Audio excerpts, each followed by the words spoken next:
na nga def ak coono yi. ça va ñu ngi sant bu baax. maa nalaw nga bu baax. waaw naloon naa baax kay. naka yaram. ça va ñu ngi sant bu baax. da nga def bii bi nga ñëw da nga xaw a guddee. waaw damaa guddee moom. ma xam nag comme dafa guddi te bëgguma laa wax ci guddi gi la wax leneen. ma ñëwee naa la bàyyi nga tëdd ba suba. loolu la papa.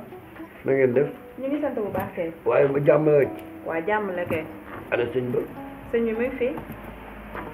mi ngi ci jàmm. mi ngi ci jàmm waa sëñ bi xawoon a génn ma ne xaaral ma ñëw. wéttali waale la. non man xoolal dinaa dee fii man wër na yàlla ba xam nga loolu. non su ko defee damay ñëw ñu mbéeraay rek ñu daal di jëm. ñu mbéeraay waaw waaw. cum xam nga ñuy def.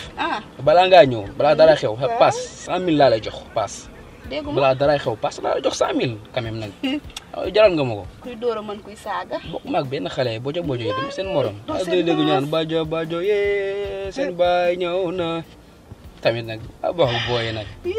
kuy door a mën kuy saaga. bokk maag ñoom billahi. 100000 paas rek kon su ma ñëwee ba dem moom nu muy demee. en tant que xaritu junior tey jii yow lu bari riir la ci man mais junior bi man dama jaaxal ba ci dem ma njaay maa jëndal café tey ma ñëw di seet di jël li gis la fii nga dama yàq moom mais junior yow defal naa dama doon dégg ni sàcc nga may kon kan mooy sàcc yow liggéey nga de xanaa yow nga fàtte yàlla yàlla am ma waaye sàcc am ma bakki Rasulullaay.